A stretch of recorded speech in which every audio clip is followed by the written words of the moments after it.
Hey everyone, it's 11:59. Thank you all for joining. Part of wellness is efficiency and time, so these lectures will likely always start either a minute ahead of time or just on time for the sake of efficiency. And that's probably a shock to my Armenian brother up there because Armenians are never on time. And we say 12 o'clock, it's 1:30. So thank you all for joining us. My colleague and I, Dr. Kulkarni and I want to introduce ourselves first. Thank you for joining us. And tell you a little bit about ourselves and why we're doing this and what this is going to look like going forward and what the intentions are. The talk is really understanding the foundations of a fulfilling life, and we're going to go into why each of those words are in there, foundations and fulfilling. I'll start with kind of an intro to myself for those of you I don't know, or those of you that think you know me. I'm going to kind of tell you the truth. So I'm Ludwig Sardarian. I've been here 14 years. I was a staff anesthesiologist, still remain an anesthesiologist in practice. Was honored to take over the chief medical officer role 7 months ago. And for me, wellness is near and dear, mainly because I've had open heart surgery 7 years ago, and going through something critical like that and having 4 kids and the challenges of work, life, and everything that goes with it, well-being and the scientific study of it, the balance of it is very, very critical. And I can tell you, we don't do a very good job in healthcare. We probably do the worst job in healthcare. So that's my story. My everyday walking around and everything I do is about well-being and wellness. And so that's why I'm here. But I'm very lucky to have a colleague in arms, Dr. Kulkarni. So I'm going to hand off the mic to him, and he can tell you a little bit about himself. Thank you, sir. Sorry. All right. Good afternoon, everyone. Can you hear me? Okay. So my name is Narayan Kulkarni. I'm the medical director for the Center for Wound Healing and Hyperbaric Medicine here at Frederick Health.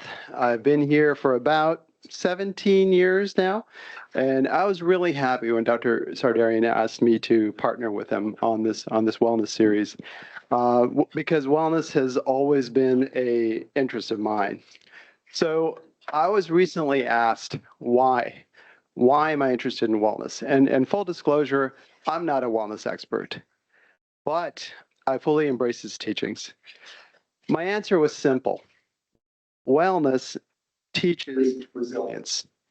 Wellness teaches acceptance. Wellness teaches strength. Wellness teaches compassion. And I, like many of you, have needed to rely on these qualities for many years. 2 years ago, I experienced a personal family tragedy that rocked me to my core. Every parent's worst nightmare. I really had to lean into what I knew about my foundations of wellness to navigate my grief. It's still a daily struggle, but the pursuit of wellness did really help me get through those very dark days, as it does every day. So we appreciate you joining us today, and we hope you enjoy this introduction to wellness. It's going to be a wonderful series, and I think it's going to be a great and informative journey for all of us, and I appreciate Dr. Sardarian being at the helm as well. So thank you all. Fantastic. Can everyone online hear us well? They can? Okay. Please get some food. We'll mix it up next lectures, but I also want whoever's in charge of photography, I want to get some good pictures of us all together. So wonderful. So we'll get started here. And again, our intention is to do this on a monthly basis and then get your input on how we want to proceed. And so the lecture series, the monthly series objectives are to educate ourselves on what well-being is. There's wellness and well-being and how it impacts you. Why are we even talking about this? The implementation of actions to improve your well-being, building self and meta-awareness. There's a difference between those 2 words, to gauge progress and pivot points. If you're not gauging yourself, you're not doing the right thing. And so, Octavius, this slide's for you, my friend. So this is where the Jedi Knight Academy comes in, right? You're learning to kind of become a Jedi Knight. Okay. For those of you who don't know what that means, you've never seen Star Wars, and I can't be friends with you all, but it's okay. I won't judge you. So this is really learning the rules, the words, the mantra, the discipline. And then sustainability, right? It's like you go on a diet, you're great for 3 days and then you fall off the wagon. Well, you're not sustaining the diet, you're not sustaining and maintaining the inner peace. And once you get to that point, you become a Jedi Master and you kind of can sustain it. And the inner peace is really the goal. And then once you get to the point that I hope, and it's hard to gauge if you do have Jedi Master, inner peace, because we meet quite often on a daily basis and we talk to each other. But once you are able to impart on others, then I feel like you reach that point. Again, everyone needs to watch this movie, right? Is now you're teaching someone else. And well-being and wellness is so organic that it has to be done in a grassroots fashion like this. And so I'm going to hand off to my friend for the next part. Okay. So, what's control? There we go. There? Okay, great. So today's lecture objectives, we're going to talk about the actual process of wellness and how we can pursue these processes or foundations of wellness to reach that state of well-being. We're going to talk a little bit about the history and the theories of wellness, and then actually talk about the individual foundations and pillars of wellness to get to that state of well-being. We're going to talk about how achieving well-being can actually influence the continuum or the continuous flow of your personal and professional life. And then bring that all together into what we're doing here today. Why your well-being impacts you as a healthcare professional. And if I go back one slide for a second, and if I may point out one thing, you guys see that word continuum? Everyone that's in this room is now in the academy, right? We're Jedi Academy. If I hear any of you use the word work-life balance, you'll get that look from me. There's no such thing. There's no balance.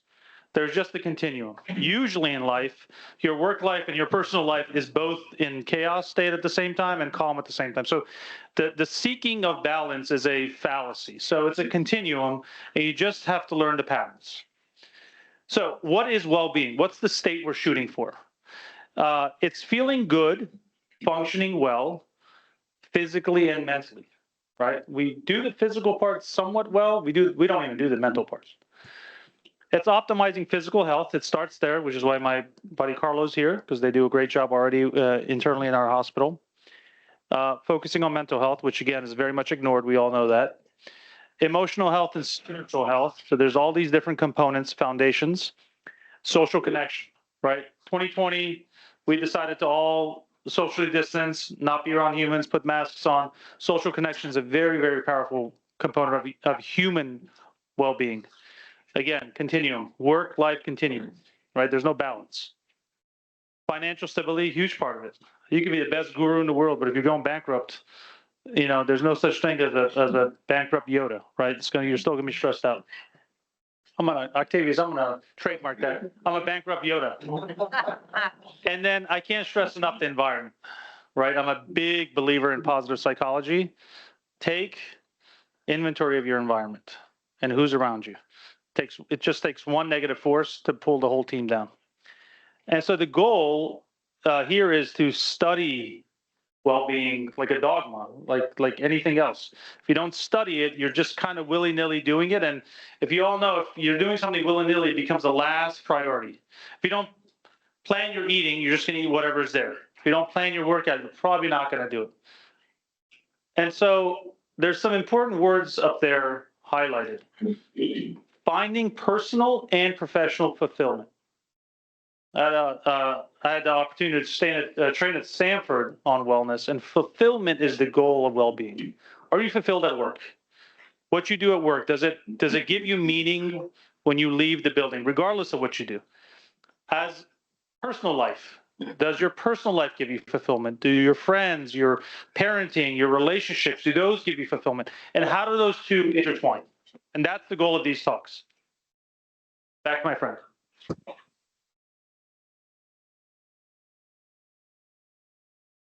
So we're going to talk a little bit about, as promised, wellness theory. So this is a schematic called the Illness Wellness Continuum, and it was actually proposed back in the 1970s by Dr. John Travis. And what we have is, this is the laser? Yeah. So we have the wellness paradigm from left to right. We've got the treatment paradigm from left to right, but actually stopping in the middle. We've got premature death on the left, and we've got high-level wellness on the right. So what Dr. Travis, he was kind of addressing mostly providers with this particular schematic. And he basically said that patients show up with signs and symptoms, sometimes disability. And he felt that most providers back then, possibly today too, they're treating signs and symptoms right up to that neutral point.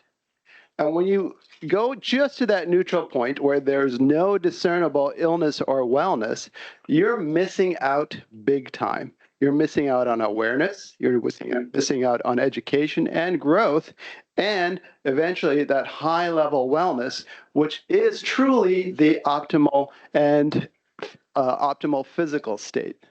So his comment was basically that, when you're treating to the neutral point, you're missing out on the fact that you are not moving your patients and yourself too to true well-being by embracing awareness, education, and growth. Along came another researcher, Dr. Swarbrick, first in 1997, and then she elaborated on in 2006, and she developed the 8 foundations of or pillars of wellness. And we're going to be talking about these throughout our lecture series. Physical, and the same ones that Dr. Sardarian just mentioned: physical, emotional, intellectual, social, spiritual, financial, environmental, and work life. And a lot of these foundations can be integrated into this model, this holistic model called the wellness tree. And basically the wellness tree can be represented through a lot of these individual foundations that can go into, that are represented. So for example, your core foundation, which is, say, your spiritual and your emotional, they can be represented by the roots. The trunk, for example, which is the strength, that can be represented by your physical foundation.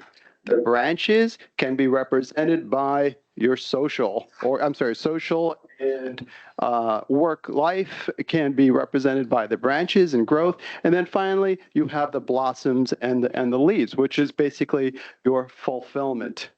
So the goal of understanding this wellness tree is understanding that, wellness really starts from a core foundation, right? The roots, right? And if you have a strong core foundation, then you can have a strong trunk.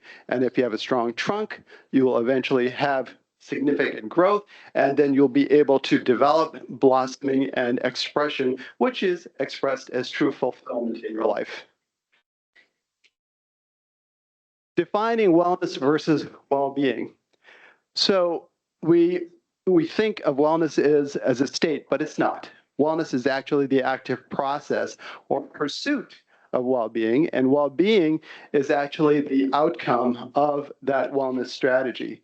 So holistically, we need to understand that we cannot think of wellness as a passive state. It's actually the integration of those 8 individual foundations. You have to think of it as an active and intentional process that are going to lead to that healthy and fulfilling life. So you want to focus on every proactive behavior that is stressed within each foundation. We're going to talk about that a little bit later. And I found this quote, which I absolutely loved, which is, "Wellness is actively caring for the mind, the body, and the soul." So a couple of the slides Ryan just went over are very important. If you, for those of you who love plants, if you call in someone who's a plant doctor or a tree doctor and you say, "My plant's not doing well," they're not going to come and look at the leaves and cut up a couple leaves. They're going to look at the soil. They're going to look at the roots. Modern healthcare, we don't do that. Western medicine doesn't do that. We go to the branches and we cut off a branch and we cut off a leaf. And so well-being and wellness is very soil root based. What are the nutrients we're putting in? What are we doing for ourselves? What are we proactively planning? And so that shooting for the middle, for me, it really was eye-opening when I saw that image that, yeah, even as an anesthesiologist, someone comes for surgery, if you fix them, they feel better, they go home. But I hear a lot of people, in fact, 2 hours ago, someone told me, oh, I'm in my mid-40s, I feel it now. And I'm like, why do you feel it?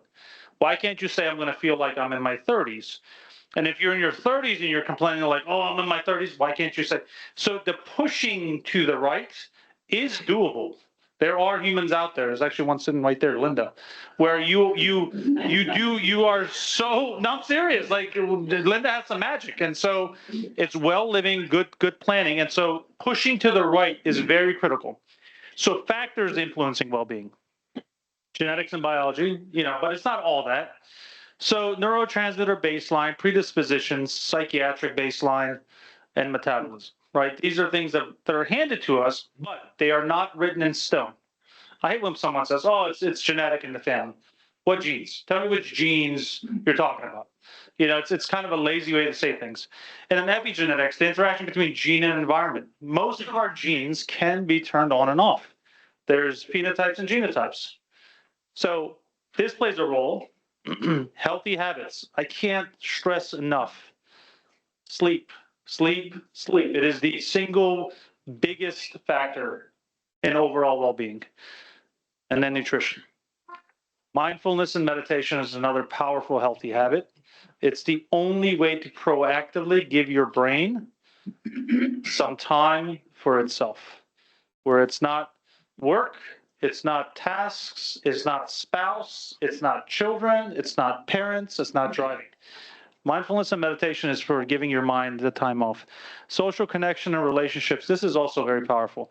Building strong social connections, positive connections, right? If you're having a day that's a tough day, are the people around you going to lift you up, or are they going to add more negativity and drag you even further down?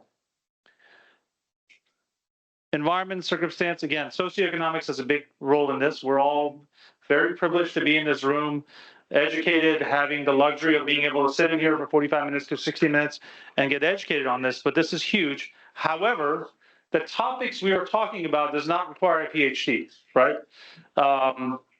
So community resources and living conditions play a big part in well-being. Mindset and attitude. Can't stress this enough. Sometimes when people hear I'm eternally optimistic, they're like, well, you're not realistic. And you don't have to be a pessimist to be a realist. That's a fallacy. You can be realistically optimistic, and optimistic positive psychology has been studied and studied and studied. And you can't find someone in their 90s or 100 or someone that's successful that's negative. It just doesn't exist. And so practicing gratitude is another powerful entry-level way to enter into this mindset and attitude world. And so why does wellness, the striving for well-being matter in our lives? So it basically affects every part of your life, right? Personal and professional. You come to work, if you're not doing well, if you don't walk around enough, if you don't eat well, if you don't have positive interactions, if you don't have fulfillment, you think on your way home you're going to suddenly become someone else and interact with your loved ones? No, it's going to carry home. In fact, you have less energy for your loved ones. So again, back to all foundations are interconnected. It's a tree. If you damage one part of the root, you'll see the branches go. The trunk, the branches go. So problems in one will affect the others. You have to embrace all the foundations. And again, we're starting off together, and many of you will already be on your path to this, but it's all or none. All right, off to my friend. This is me. Okay. So the goal is to improve the quality of life, not the quantity, right? Energy levels are increased. I was not always energetic. I know it's hard to believe. Linda's over there like, yeah, there's days where I was like dragging, and I would get home, I definitely was dragging. And yeah, part of it is maybe a heart condition I have, but it was overall, I wasn't in a state of well-being. And it really bothered me because when you get home to people that depend on you, you want something. You need something left over for them. And so overall satisfaction in life is improved when you go down this path. Improved resilience. We use this word a lot during COVID, and I feel like people got tired of the R word, but it's a real thing, and it's studied in science. I always say, my brother always tells me, why don't you just decrease your stress in your life? I'm like, Like how? Not live? Like life is full of stressors everywhere. And so you can't change the asteroids coming at Earth. You just have to build that force field, which is resilience.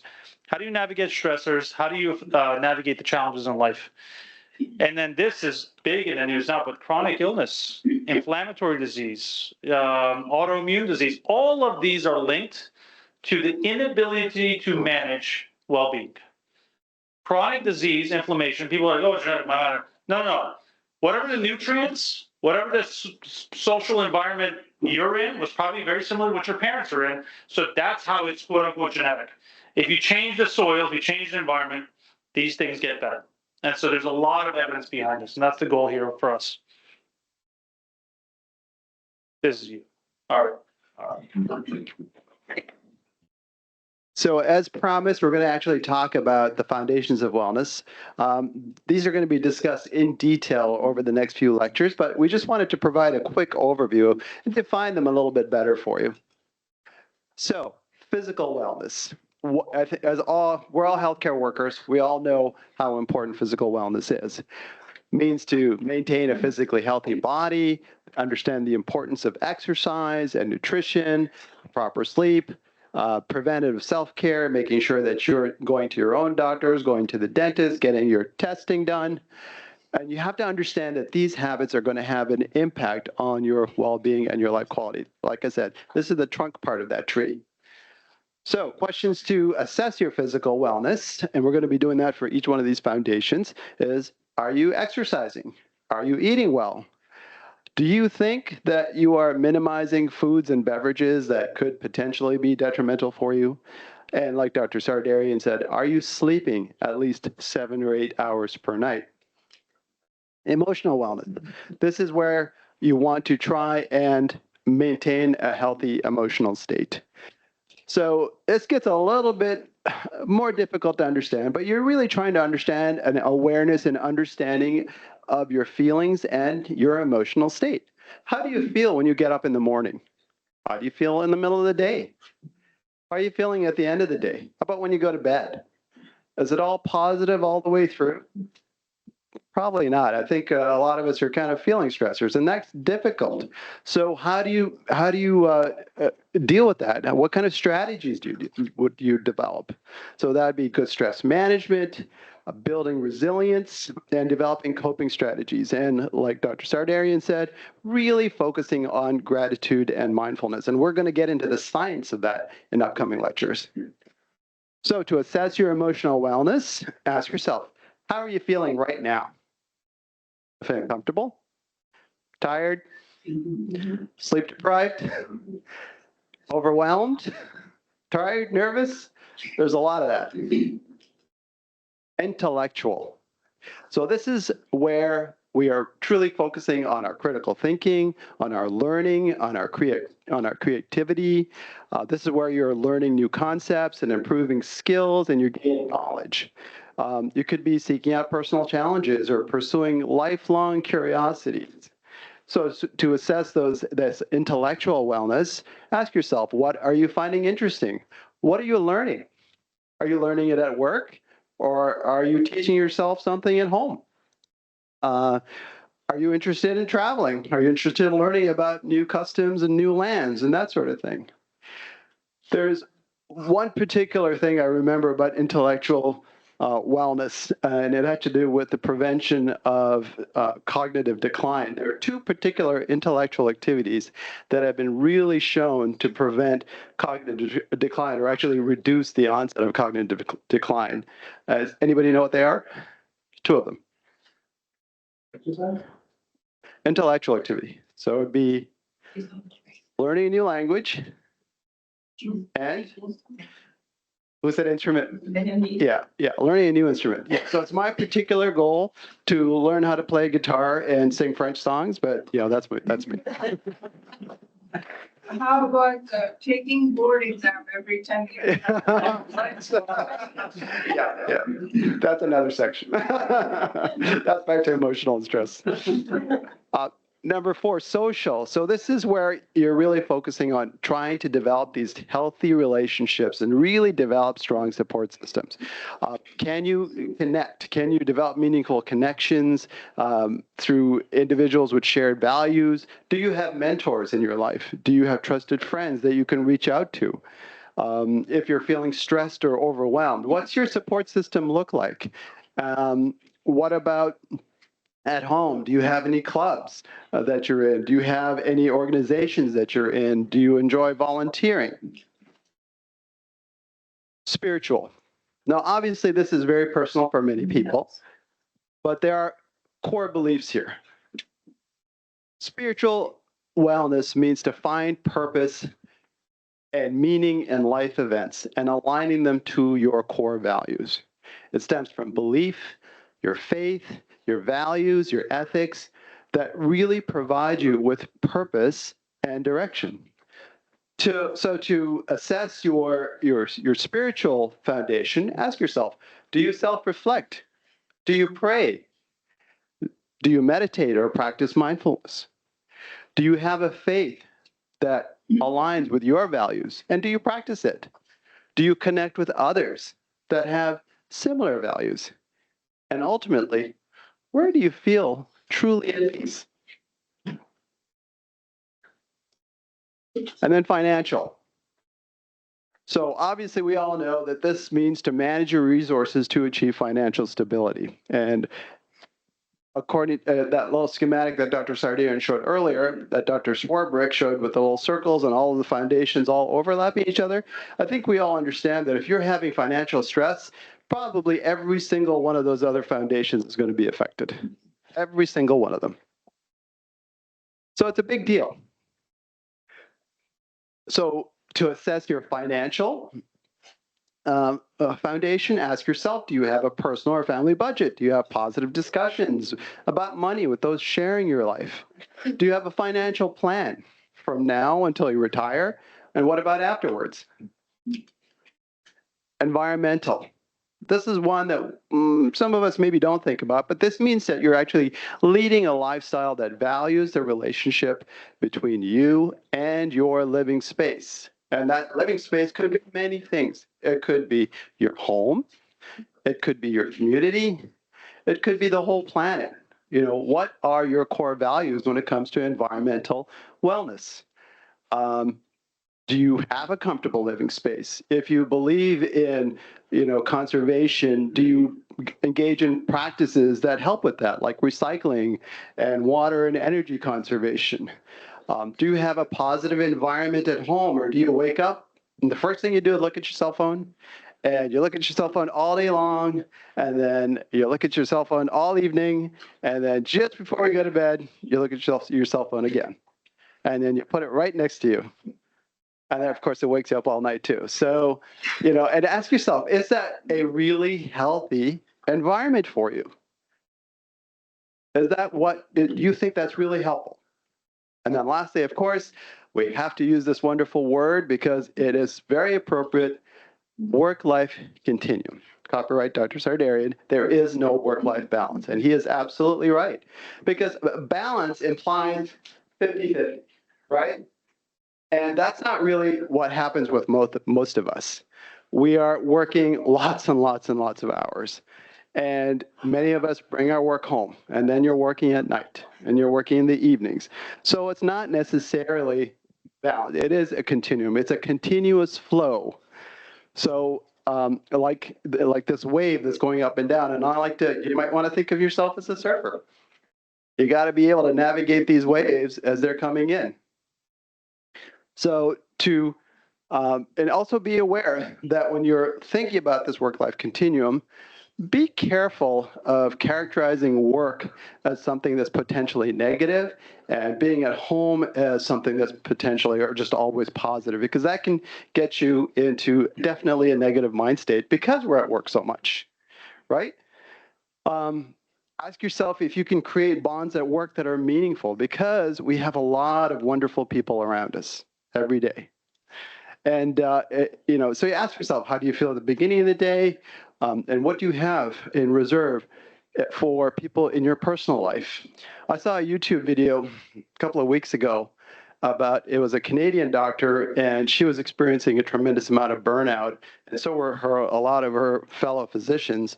And they did a deep dive into it. They felt that one of their biggest things was lack of communication, lack of connection with their peers.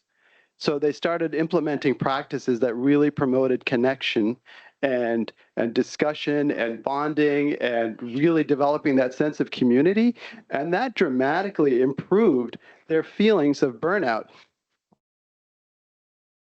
Can I just make a comment here? Can we also not glorify busyness? Yes. Sure. Because I have used it, I've been guilty, I've used it as like a badge of honor. Oh, I'm so busy, but it's actually harmful. Yes, absolutely. And it implies that you don't have time for the other person. Oh, sorry.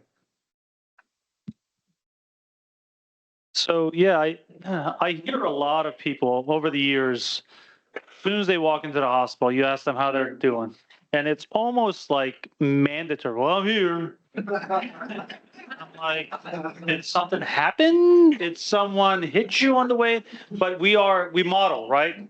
Someone said that, so now we model it, and we don't even think about it. And or someone texts you and doesn't put a greeting. Small little things, right? So don't vilify work. Sometimes people work, I mean, when you're carrying 21 patients, work is tough, right?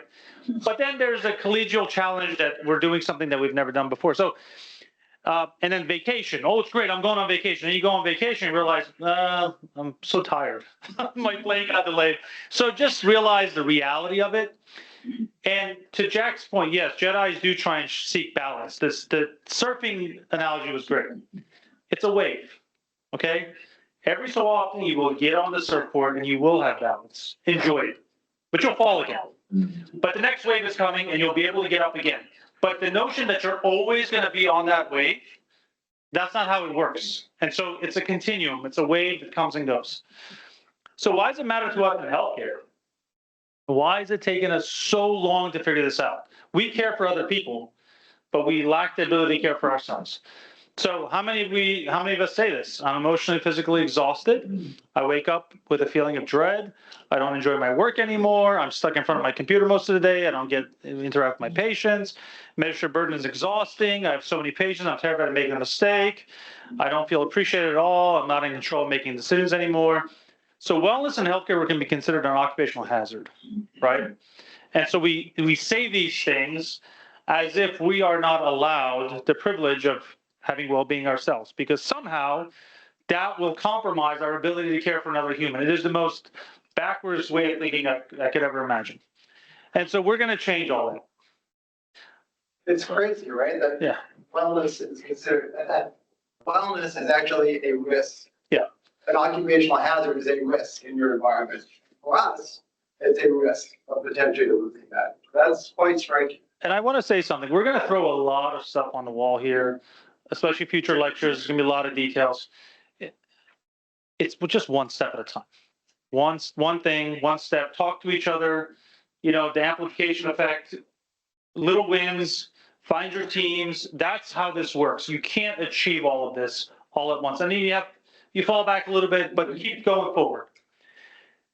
And so how does this is studied. This is why a lot of the big organizations have formal well-being programs, wellness officers strategically checking in, enhanced staff retention and satisfaction, right? We do a employee satisfaction score every year and we do well, but then we kind of wonder how to make it better. Here, it's well-being, it's wellness. So hospital structured wellness programs saw improved staff retention. This has been studied. And assistants with robust wellness initiative experienced 25% reduction in turnover rates. That's what we're trying to do here, right? If you do better yourself, you're going to want to work in that environment, and then people may want to come work there as well. And then that pays dividends in patient care. Reduce burnout, reduce mental health issues. And then there's research to show that resilience training, mindfulness, peer support programs really decrease the emotional exhaustion among physicians and APPs and other healthcare providers. So workplace culture and morale. I know there's we talked about this for a long time, but when you integrate strategies like these type of talks, or if you have a leader that's intentionally bringing in play and positive psychology, that workplace, regardless of the outside stressors, really is high functioning. And a lot of trees. I grow a lot of trees in my bed stuff lounge, a lot. Too many, actually. But you suddenly realize that that team is suddenly high functioning, and regardless of the volumes or a downtime, they function the same. And so you get improved morale, less absenteeism, and higher levels of job satisfaction. And so, again, patient outcomes.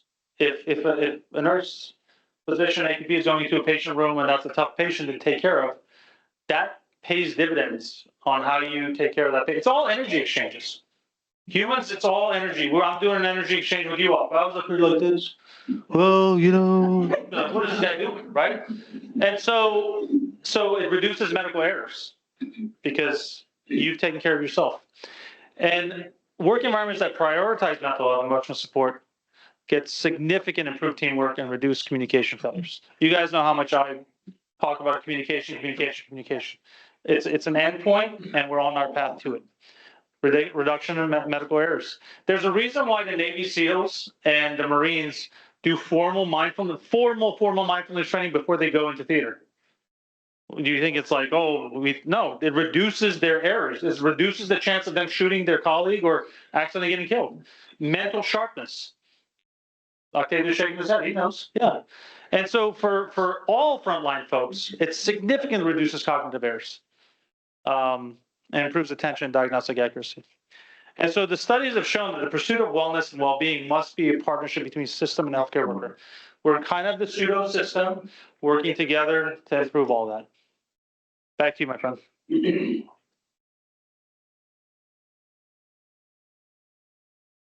So this is my last slide for today. So I wanted to just kind of emphasize a few points, and that's that the pursuit of well-being is basically critically important for all aspects of our life, outside of our life, outside of our working life, and at our working life.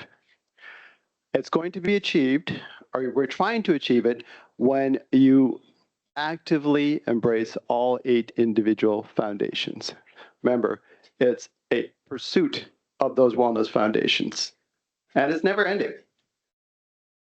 And if you want to achieve well-being in the workplace, you've got a couple of requirements. Number one, like Dr. Sardarian just said, there has to be a partnership between the employer and the employee. All the literature I've read, all the successful outcomes, it's not just that the system feels that burnout is the employee's problem, or that the employees feel that burnout is the system's problem. It has to be a joint effort. You have to identify the threats that are there for well-being, and then basically get together and develop and implement solutions together and see what works. If it works, you implement it. If it doesn't work, you keep trying. But that's the whole goal of it, because it's very easy to just say, nothing's going to change. But it's in our hands, and we have the research to show that it can be effective. You guys might know, this is my last point. You might know this, the quadruple aim. It used to be known as the triple aim. And it started off with patient experience, focusing on patient experience. And everybody knows about how important patient experience here is in terms of reimbursement and that sort of thing. And that if you maximize patient experience and have good patient outcomes, then you're actually going to reduce the presence of disease, and you have good population health. And if you're having good population health, that means you're reducing your costs. But you cannot have any of those 3 without number 4. So they changed triple aim to quadruple aim, and they added the care team of the well-being. Can you see a problem with this particular schematic based on everything that we're talking about? It dawned on me today. Why is that number 4? Right? I feel that really should be number 1. Take care of yourselves. We have to take care of ourselves. And you've heard this time and time again, a variety of cliches. You cannot pour from an empty cup. And my favorite, if you're on an airline and you're taking a flight, if the oxygen masks drop, right, you help yourself first before you help others. So I think maybe it's time to change that to number one. So we're not asking, we're changing that in this organization. That's number one. And the only reason it's 4 is because after COVID, half the workforce left. And then they're like, oh, let's put it somewhere. And they put it number 4. That's a reactionary. That's insulting to me that they put it there. So this whole thing has to be redone. So that's going to be number 1 for us going forward. And you guys know me. I don't just talk to talk. So future lecture topics. April, we're going to talk about the physiological well-being, some neuroscience, physiology, sleep, really go into depth about how does this work? Why are you not sleeping well? Why do you just kind of close your eyes and expect your body to just turn off and it doesn't happen? Supplements, like science-backed, what's real, what's not. There's a lot of hokey stuff out there. In May, we're going to talk about emotional, intellectual well-being. June, social, spiritual well-being. July, environment, work, life, the continuum. And then in August, by then, we'll be a team and we'll come up with topics that we want to revisit, dig deeper in the rabbit hole, and see what's good. And this is really going to be an organic movement. Many of you may be up here presenting, right? So that's the goal here, to impart and learn from each other. And so Curious Quest. So these are slide previews, concept previews that I'm kind of throw out there. Whoever's interested, kind of go do your research. So there's a lot of great videos on resilience and grit. Angela Duckworth and Andrew Huberman are 2 of the people I follow. A lot of science-based stuff. We live in an era where everything's on YouTube now, right? I mean, you can educate yourself. Videos on the benefit of sleep, linked to memory loss and dementia.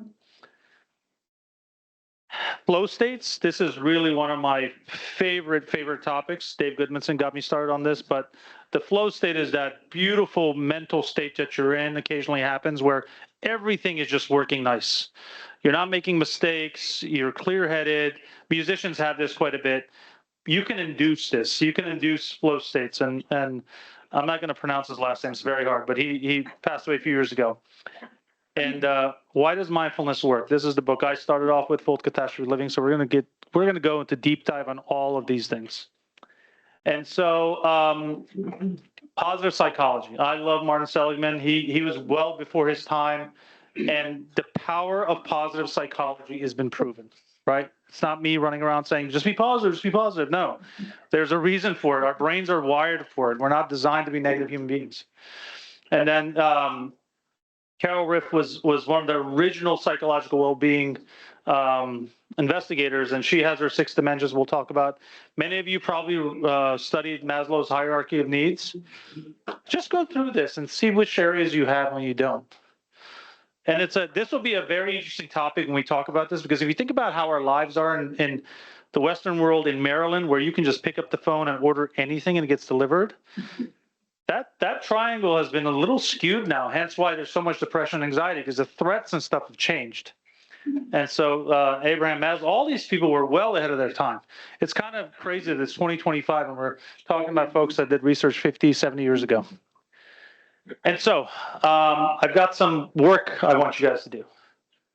Just no pressure, right? Don't add stress to stress. How many hours are you actually sleeping on average a week per night?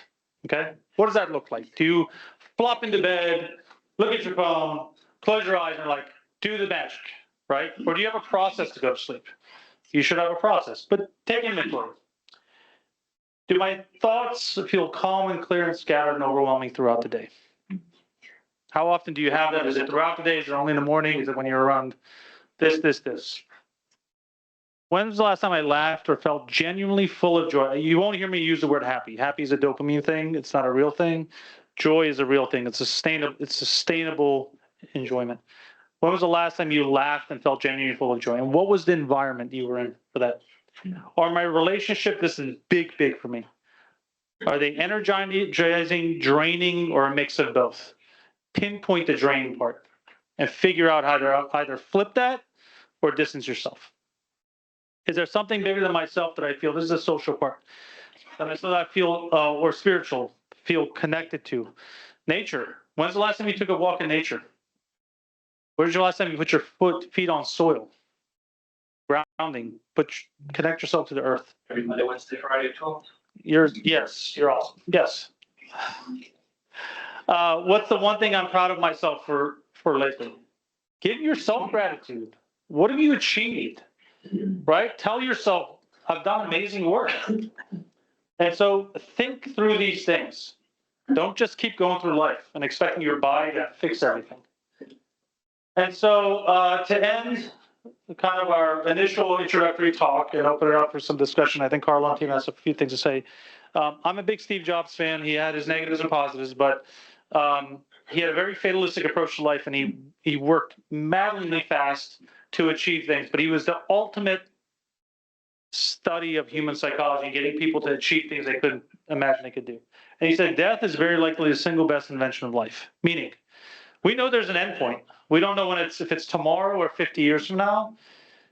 Mindfulness in the present moment and having joy and working on this stuff, knowing that is easy. It's a no-brainer.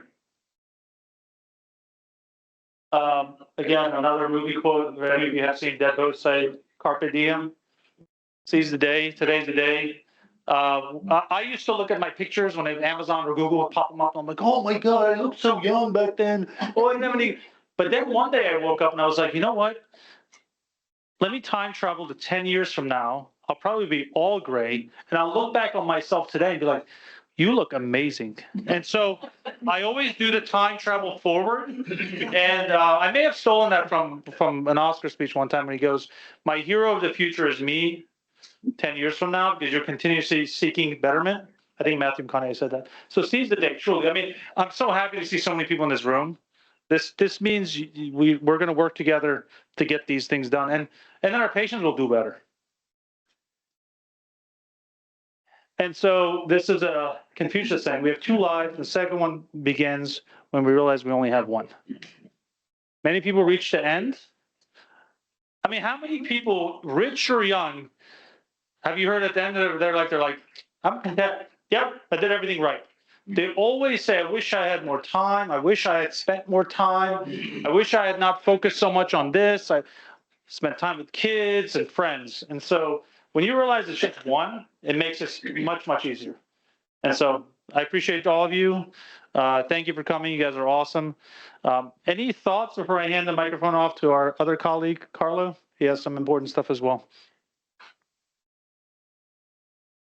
Yeah. Carlo, you're up. Thank you. Thank you, guys. That was really good. I wrote it down because I knew I was going to forget it. The foundations of wellness. What I think is really cool with that is it falls right in line with the 6 dimensions of health that we have for our employee well-being program. So to that, a couple of quick pitches. If you're not on our employee well-being page, please make sure that you take advantage of that. A lot of the things that we talked about today, you'll find on the employee well-being page. Some resources, Burn Along. If you're not a member of our Burn Along program yet, please make sure that you're taking advantage of it. Again, a lot of the things that we talked about today, you can actually find on Burn Along, and it's free and it's available for you. We have a lot of people using it. We'd like to see a lot more people using it. April 8th, we have our Employee Wellbeing Fair, which is going to be here in classrooms 1 and 2. That is to promote all of the internal programs that we have available to all of our employees. So please make sure that you comments between 11 and 2. Make sure your employees know, have them come through, do a quick drive-through, check out the things that are available to them. And the last thing is I'll have Diane come up, is our internal health coach. Just have her give you a quick overview of health coaching, what it's like here at the hospital, and how you can participate in that.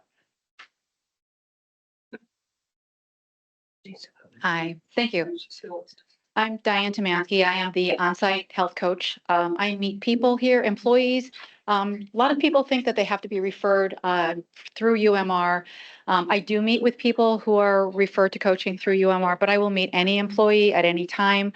I'm here in the hospital several days. My schedule varies a little bit, but right now it's Monday, Tuesday, and some Fridays. I meet people one-on-one. I can do it in person or virtually. And it is an opportunity to go over questions and concerns about a new health diagnosis, a wellness concern, sleep issues, things like that we talk about. And I'll look for resources for you and kind of help you work through changes and developing new habits and things like that. So it's always really good and interesting conversations. I know I see some of you, hope to see more of you, and looking forward to more of these. Thank you. Thank you. Appreciate it. And the last plug I'll give, if you guys want any of these slides and stuff, just email me, text me, happy to share them. If you have ideas, even more exciting, if you have ideas, queries, I learned this, collaborate with us. You want to come up here and do a couple slides, do it. Because I think, this is a pretty wild world, and we each probably represent a different angle and avenue of this. We're going to take it from our perspective. And the reason this collaboration means a lot to me is, Ryan has a different perspective than I do. I come up from it from my perspective, Stanford neuroscience, anesthesiologist, heart surgery, yada, yada. He's coming from another angle. And I think additively, 1 + 1 is equaling 5. So I really hope we can hear from you all. And we want to craft this in a way that's meaningful for all of you. It's not didactic necessarily, but something that we want to have feedback. And it's open to anyone. You don't have to be frontline. Anyone that works in the confines of this enterprise is welcome to come to this lecture. I'm glad to see we filled this room up. If we're going to get this type of thing, we'll open it up next door as well. And yeah, thank you, everyone. Any thoughts, questions? Anybody? Yeah, Monday, Wednesday, Friday at 12 o'clock. I should say 11:50. We do a wellness walk outside. We meet right out front. Yep, around the building. Right at 12 Takes 12 minutes. You want to get your steps in, which 7,000 steps a day has been directly linked to reduce depression and anxiety and makes you feel much better. Join us in the lobby Monday, Wednesday, Friday.